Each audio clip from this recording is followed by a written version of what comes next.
Ahora, en este tiempo también, y pese al distanciamiento evidente que, bueno, en un principio en la campaña se hablaba y luego se confirmó finalmente, y bueno, ya los ecuatorianos conocemos los distintos episodios que ha tenido la relación entre usted y el presidente Daniel Noboa. Pero pese a ese distanciamiento, digamos, el mensaje es claro, y fuentes, digamos, de Israel nos han dicho que de cualquier forma es una muestra de la importancia de la relación, es decir, que nuestra vicepresidenta esté allá, para ellos ven con muy buenos ojos, pero ¿cómo ha ido? O sea, que el trabajo que usted está haciendo en medio de la guerra, ¿no? Israel está atacado por Hamas, por Hezbollah, por Irán, ¿cómo ha podido aportar usted en todo esto? Yo en ese tema es algo que nosotros no pertenecemos a una mesa, yo no lo hago, para eso está el delegado de la ONU en el Consejo de la Seguridad en la ONU en Estados Unidos, ¿cierto? Yo me concreto de acuerdo al decreto presidencial que el presidente lo hizo en noviembre pasado, de donde llegué, como usted acaba de decir, el 10 de diciembre acá, y lo que he procurado es esa colaboración que señala ese decreto para que las relaciones, las razones, pero sobre todo el cargo que posterior a ello fungen de mis funciones, porque en realidad ustedes ecuatorianos deben saber, yo no soy una embajadora, no me preparé nunca para ser embajadora ni un cuerpo diplomático, respeto al cuerpo diplomático ecuatoriano, lo que lograba aprender es que en realidad son muy profesionales, gente de 20, 25 años de experiencia, en realidad es muy fuerte el brazo diplomático en Ecuador profesional, cabe señalar esto, del cual he aprendido muchísimo, y esas son mantener las relaciones que sin duda hacen que se unan esos puentes para ocasionar esos proyectos de oportunidad, de desarrollo, de transferencia de conocimiento, que eso es lo que yo me he dedicado y lo que puedo dedicarme, porque el resto no depende de Ecuador, no depende de una vicepresidenta que esté viviendo algo que nunca ha pasado en la historia de este país ni en nuestro país. Sin embargo, hemos podido tejer relaciones para pedir, obviamente, la opción de este desarrollo de objetivos que también dicta la Cancillería, para que todas las embajadas del mundo, incluida la de Israel, pueda también lograr. Siempre hemos estado indicando a través de la institución claramente qué es lo que hemos trabajado, cuánto hemos logrado y también los bloqueos que sin duda alguna hemos tenido, y el pueblo ecuatoriano también lo conoce porque esto es algo público, ¿cierto? Como debe de ser, para que haya la transparencia y obviamente sepamos qué es lo que estamos haciendo aquí, ya, porque ustedes saben que hemos querido procurar trabajar y algún par de veces hemos sido enviados a callar al ejercicio soberano que tiene el pueblo ecuatoriano de saber, obviamente, qué es lo que ocurre. Es el pueblo ecuatoriano quien paga mi sueldo, quien está a mi cargo, y por lo tanto mi obligación al pueblo ecuatoriano es comunicarle qué es lo que se hace. Bueno, ante ese derecho soberano de los ecuatorianos, he sido enviado, obviamente, a callarme para no informar al pueblo ecuatoriano, y toda esta serie de atropellamientos sin duda alguna han bloqueado muchas de las cosas que nosotros hemos querido hacer en el tema de acuerdos comerciales, en el tema de empleos, ¿cierto? En el tema de oportunidades para Ecuador. No obstante, sabemos que cuando se quiere politizar una herramienta que no debería ser politizada, tenemos consecuencias justamente como lo que acaba de señalar su invitado anterior. Estuvo bastante serio. En ese sentido, bueno, usted que ha tenido contacto, solamente 2 consultas más sobre específicamente su trabajo en la embajada. ¿Cómo están los ecuatorianos en ese país? Porque finalmente es un país que está atacado por Irán, por Hamas, por Hezbollah, ¿no es cierto? Bueno, tienen un poco de problemas internos también, pero ¿cómo están los ecuatorianos? Los ecuatorianos adecuándose también a esto porque tienen que vivir encima de la presión que tenemos de un conflicto, de una guerra. También muchos de ellos sufren el tema de la migración ilegal, están indocumentados. Entonces, este también es uno de los problemas que hemos estado con el consulado, una persona de mucha experiencia, de mucho conocimiento, igual que su encargado de negocios en la embajada, para buscar la salida, el poder dialogar con las autoridades, ¿cierto? A que de alguna forma puedan considerar esa mano de obra ecuatoriana para que sea legalizada, para que puedan poner sobre mesa de ecuatorianos que también, obviamente, con su mano de obra pagarían impuestos, tienen sus familias, pueden dinamizar la economía también. Aquí no somos personas peligrosas, no pertenecemos a fuerzas que podrían lastimar internamente Israel. Y bueno, en este momento los ecuatorianos están un poquito, y la comunidad latina está un poquito como medio alterada por todos los temas políticos internacionales que también se viven. Muy bien.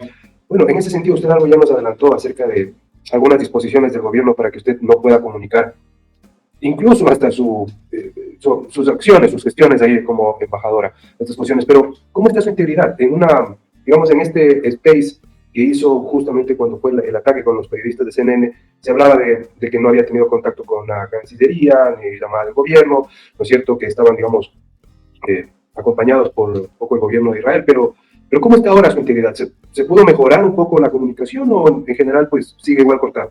No, igual como lo hemos mantenido a través de oficios y equipos y reportes de informes que todos los días y todas las semanas pasamos a la Cancillería de acuerdo a todo lo que oficialmente se haga aquí y lo seguimos manteniendo, ¿no?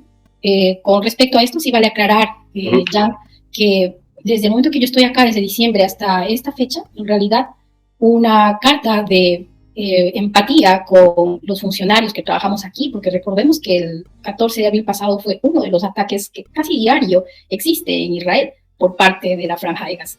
Entonces, no hemos recibido, y lo sostengo, lo mantengo sin duda alguna, ¿sí? Y eso hace, obviamente, que nosotros podamos percibir la despreocupación que sin duda alguna tiene una Cancillería en el momento de que arma un chat, en el momento que estamos siendo atacados en la madrugada.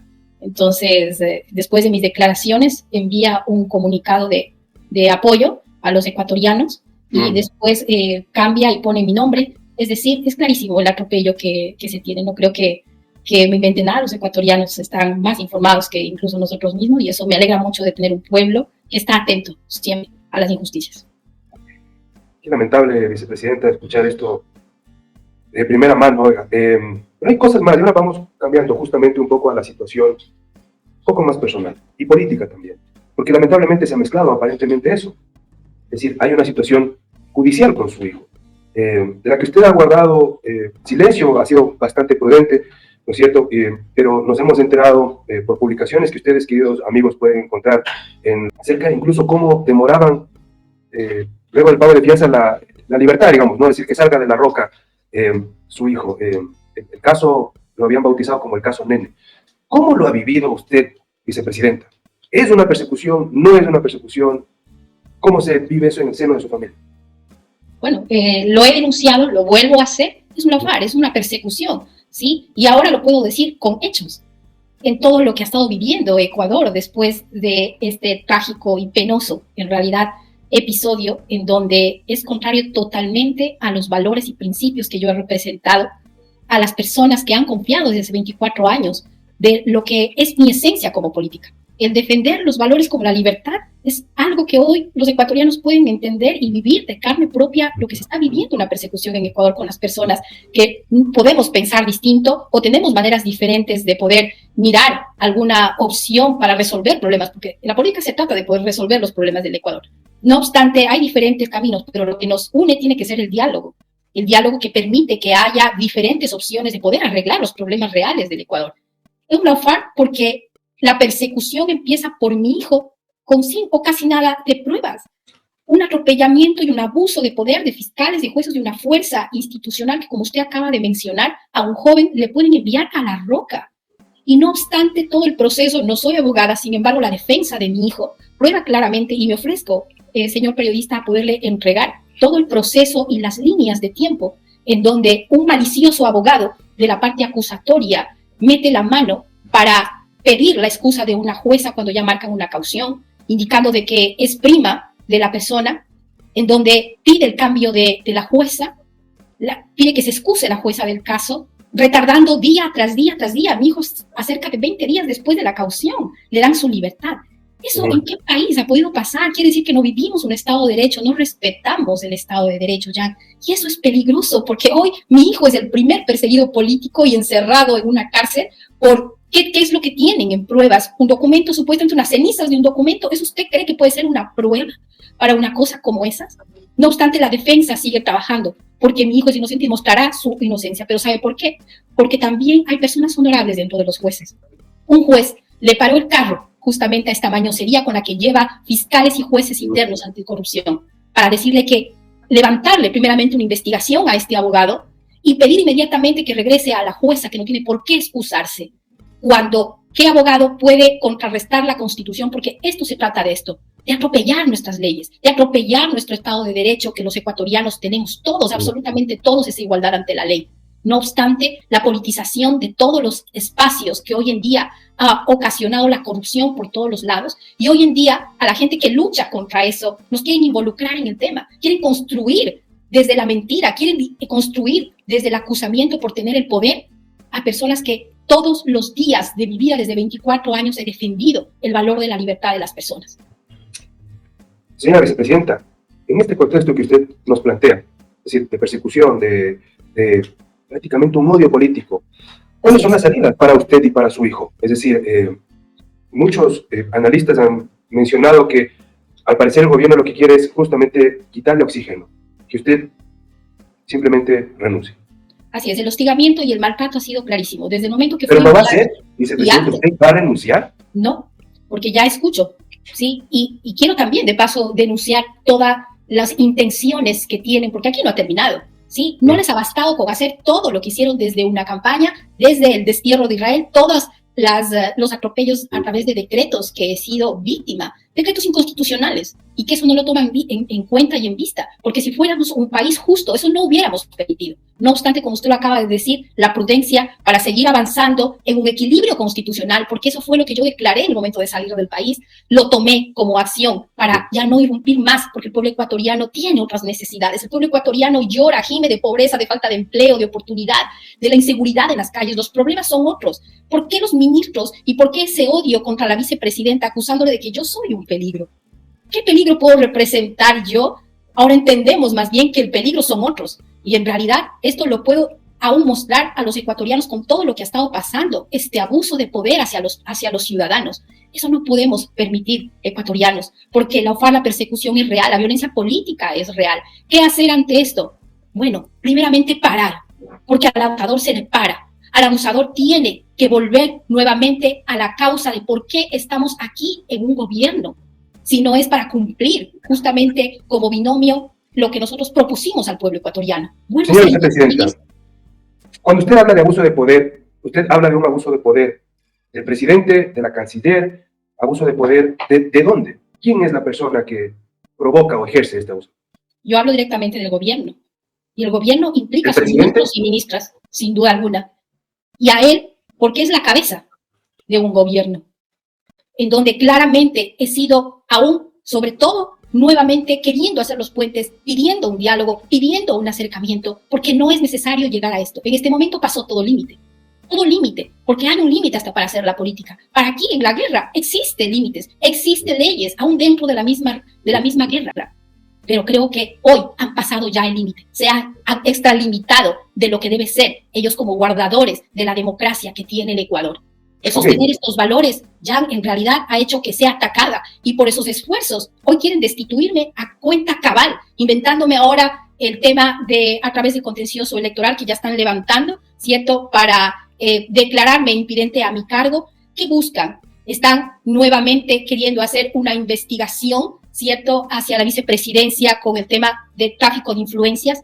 Es decir, todos los intentos que quieren hacer es muestra clara de lo que yo les estoy diciendo, ecuatorianos. La pregunta importante, Jean, es: ¿quién para? Vicepresidenta, ¿Dónde están los legisladores? ¿Dónde está la fiscalización? Sí, es verdad, o sea, y lo habíamos tocado alguna vez, ¿no es cierto? Que si usted fuera una persona no conservadora, católica, si usted fuera una persona de izquierda, pues estaría pues todo el feminismo detrás, y eso es una realidad igual, enorme. Pero, sin embargo, vicepresidenta, usted habla de un proceso en el Tribunal Contencioso Electoral. ¿Quién está impulsando esto? ¿Le pusieron ya una denuncia? ¿Existe ya un proceso abierto? El día viernes llegó a mi bandeja una carta de la secretaria jurídica de Presidencia hacia la canciller, para que pueda enviar un informe que yo envío desde el mes de diciembre todos los meses, puntualmente, con todas las actividades que hago. ¿Sí? Y resulta ser que ya pidieron solamente de este mes de abril, porque si les interesara, en realidad pidieran desde diciembre, para saber qué es lo que se está haciendo, porque ellos saben día a día, semana a semana, lo que nosotros hacemos, ¿cierto? Y no lo digo yo, tenemos un equipo aquí de 2 personas más que lo hacen, ¿cierto? Encargados de la embajada, y la cual, pues, hoy en día ya pide para que sea analizado por el Ejecutivo de acuerdo a ver si yo estoy o no estoy cumpliendo la paz aquí en Israel. Seguramente no voy a pasar el examen porque no he podido declarar la paz entre Gaza e Israel, por supuesto. Pero esa es una parte de la disposición que usted tiene, o fue el cambio, porque tenía en un principio como 3 figuras, ¿no? Si al principio usted iba como delegada para buscar la paz, luego tenía una calidad de embajador y luego una embajadora, digamos, normal. Pero le están exigiendo algo que finalmente no estaba en sus funciones. Correcto. Yo soy la vicepresidenta de este país, elegida legítimamente por los ecuatorianos. Fue la voluntad de los ecuatorianos, no fue mi voluntad. Mi voluntad es cumplir con los ecuatorianos lo que yo prometí para los ecuatorianos. Y por eso estoy aún aquí en donde estoy. Yo no estoy por capricho. No estoy si quiero o no quiero, porque una constitución no depende si yo quiero o no quiero, si me hallo a gusto o no me hallo a gusto. No, hay algo que cumplir y se tiene que dar, y es el orden constitucional. Sin duda alguna, si el señor presidente quiere lanzarse a la presidencia como cualquier ecuatoriano que de acuerdo a la constitución es libre de hacerlo, bueno, no hay ningún problema. Entonces, demos paso al orden constitucional. Y justamente, bueno, nosotros hemos hecho una línea de tiempo porque hay muchos rumores que la canciller puede ser la nueva vicepresidenta, y otros que hablan incluso en el Parlamento, hablan del señor Henry Croft, que pudiera hacerse cargo eventualmente, pero en todas las fórmulas usted está fuera. No sé si es que él tenga los votos para su destitución, vicepresidenta, si el presidente tenga los votos para su destitución. ¿Usted ha hecho número, tal vez? Primero hay que preguntarnos, estimados ya, ¿cuál es la causa? ¿Sobre qué causa lo van a hacer? La Constitución es clarísima, porque los mismos causales son tanto para mí como para el presidente. Y si el Tribunal Contencioso Electoral quiere algo, quitarme aún del cargo por incumplimiento de funciones, recordemos que la Constitución y el Código de la Democracia habla de un binomio. Yo no estuve sola en la papeleta. Así es. En la papeleta estaban dos personas, ¿sí? Un binomio. Y sobre ese binomio y sobre esa regularización que el CNE tiene cuando presentamos nosotros un plan de trabajo, bueno, míranos al binomio. Eso es lo correcto. Ahora nos preguntamos dos cosas en esa línea, vicepresidenta. Primero, ¿qué le unió al presidente Noboa en un principio? Porque cuando inscribieron la candidatura, incluso hay esas fotos históricas ya, pues es parte de la historia política del país, donde ustedes incluso están pues abrazados y con las manos levantadas. ¿Qué les unió en un principio? Justamente el plan de trabajo, que yo sigo rescatando, porque fue una planeación en donde yo compartía los valores para el pueblo ecuatoriano, cómo sacar de la pobreza a los ecuatorianos a través del desarrollo del emprendimiento, de la inversión, en algo que yo me especialicé 24 años, sobre todo el tema económico, de desarrollos económicos y mujeres y jóvenes, trazando programas, en donde 24 años he visto en realidad lo importante que es la inversión, el conocimiento, la transferencia de los conocimientos, que es importante para poder desarrollar un país. Sin innovación, sin tecnología, sin inversión es muy difícil poder sacar adelante a un país. Ahora yo le pregunto, ¿esa lección me va a tomar una canciller? ¿Esa lección me va a tomar a mí? Si yo soy elegida por el pueblo ecuatoriano, por lo que yo propuse, por lo que yo claramente en organizaciones sociales y voluntariado he ido levantando en los años de mi carrera profesional, ¿voy a ser juzgada por eso? Esa es la pregunta, mi estimado John. Ahora, vicepresidenta, mil gracias por atendernos, por darnos esta entrevista. Y ha pasado ya, 5 meses que usted está en la embajada de la campaña, pues vamos, digamos, desde que fueron posesionados 6, ha sido un deterioro bastante rápido de la relación. Pero ¿por qué se pelearon? Eso es lo que uno sabe. ¿Cuál fue el detonante? Pero, estimado John, le he preguntado públicamente al presidente. Entonces la pregunta es si no he recibido respuesta de la manera pública en la que le he pedido, ¿verdad? Entonces es claramente que yo soy molesta, no solamente al momento del poder que se está dando y el abuso del poder con el que se está dando ciertas cosas que incomodan a los ecuatorianos, sin duda alguna, y despiertan, se quitan las escamas de los ojos los ecuatorianos, por supuesto que sí, al tener este abuso de injerencia de sus roles en un estado en el que se necesita dar la mano al ecuatoriano, no abusar de ello. Y es por esa razón que les soy incómoda. Ahora, ahora no sé, es una suposición y le traslado la pregunta. En noviembre, mientras usted se reunía con Santiago Abascal de Vox, que es un líder de derecha muy respetado en España y su gente también muy respetada en América Latina, el presidente estaba acá acordando con el correísmo, pactando, ¿no? En este pacto Partido Cristiano Correísmo. ¿Eso es parte de? ¿O no tiene nada que ver? ¿Usted qué cree? Bueno, en su momento lo anuncié, mostré mi incomodidad, porque claro está que la propuesta y los valores que yo defiendo, como es el dejar que la justicia funcione como tiene que funcionar, que ese es el gran problema del Ecuador en este momento, que el quinto poder ocasionado en una constituyente es lo que nos lacera hoy en día a los ecuatorianos. No se trata de militares y policías en la calle, se trata sin duda alguna de una planificación estructural y legalizada en donde la ley funcione para todos los ecuatorianos. Eso es lo que nos está mostrando únicamente la violencia, la agresividad a los ecuatorianos, cuando todo tiene que ver un conjunto para poder desarrollarnos libremente y económicamente. Entonces, no voy a estar de acuerdo con las herramientas. Yo respeto y siempre lo he dicho, yo no tengo enemigos políticos. Lo que yo tengo siempre son controversias por las ideas, pero defendamos las ideas. Yo no necesito al señor Correa insultarle, no necesito endemonizarle, como no necesito lo mismo hacer con el presidente actual. Vuelvo nuevamente a invitar porque el diálogo sin duda es el camino para llevar la paz al Ecuador y poder encontrar las soluciones que tenemos. Hoy hay persecución hacia todos los lados y eso es real. Por supuesto que es real porque está comprada sin duda alguna las conciencias y todo el sistema está en este momento infectado. ¿Cómo paramos esto? Si no nos sentamos a conversar y hablar y decir, bueno, paremos esto porque los ecuatorianos son los que sufren en este momento. Hoy en día sufre mi hijo, un joven profesional, padre de familia. Yo no me imagino mañana cuando los jóvenes se levanten a pensar diferente y distinto. Entonces, obviamente, tenemos que recapacitar ahora a los ecuatorianos y los líderes políticos, porque si hay una reforma que este país necesita es la reforma política, pues si no, no lo vamos a poder lograr caminar en honor a esa justicia para todos. Y obviamente que los que deben a los ecuatorianos paguen lo que deben a los ecuatorianos. Por supuesto, esa es la justicia, de eso se trata. Pero no podemos usar este momento a los ecuatorianos en general para victimizarnos cuando en realidad no lo es. Es al contrario. Dos consultas finales, vicepresidenta, y mil gracias por darnos este espacio. El poder no es eterno, el poder político no es eterno, o sea, incluso lo vimos con el expresidente Correa, terminó sus 10 años y, bueno, pues ya sabemos dónde está él y cuáles son los procesos que él lleva, judiciales que él tiene que enfrentar dentro del país. El poder no es eterno para nada, pero la carrera política, pues no hay muertos en política, dice el dicho. ¿Usted tiene algún plan para el 2025 o todavía eso no pasa por su mente, vicepresidente? No, electoral no. Nada. He sido muy clara, no ahora, siempre. Me desafié a tener un cargo para ayudar al pueblo ecuatoriano, ser parte de un programa a desarrollar para la solución de los ecuatorianos. Y me mantengo en ello. Soy su vicepresidente, no he desistido, no voy a renunciar. El espíritu que tengo yo dentro no es de cobardía, dice que es de poder, de amor y de dominio propio. Y eso soy plenamente convencida, porque la justicia actúa y es real. Y en eso definitivamente me quedo para poder cumplirles a los ecuatorianos. Muy bien. Y bueno, una que lo voy a dividir en dos. Tal vez una de las muestras que usted habla es esto del caso Long. No sé qué piensa usted. ¿Se ha enterado un poco por la prensa? Sí, por supuesto, estoy muy enterada día a día de los ecuatorianos. Todo lo que pasa. ¿Qué opinión tiene del caso de Olón, que ya se desactivó según la empresa Binacid?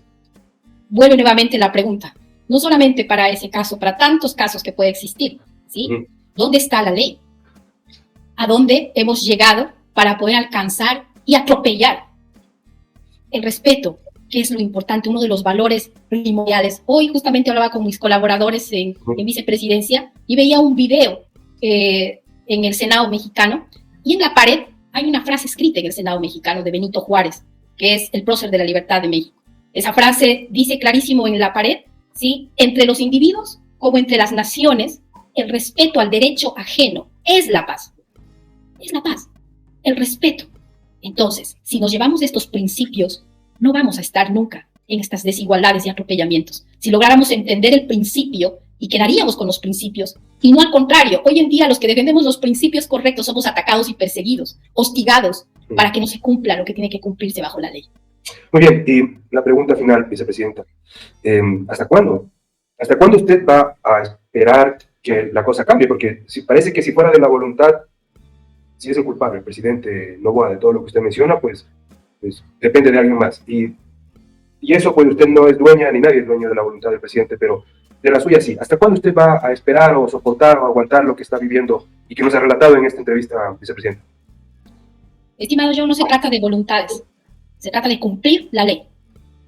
Y ya he sido clara que yo la ley la voy a cumplir como vicepresidente de la República del Ecuador, elegida legítimamente en derecho democrático y en urna de votación por los ecuatorianos.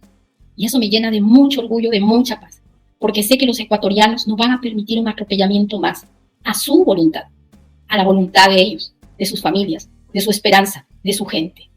Y esto no se trata de voluntad. El presidente tendrá que cumplir de acuerdo a un calendario electoral ya echado, ¿sí? a juego. No tenemos que rompernos la cabeza de qué es lo que va a pasar, porque ya escucho de la ex vicepresidente, no, yo estoy aquí firme haciendo lo que me toca hacer para el pueblo ecuatoriano. Y ahí me voy a mantener, querido pueblo ecuatoriano. Muy bien. Vicepresidenta, mil gracias por darnos este espacio.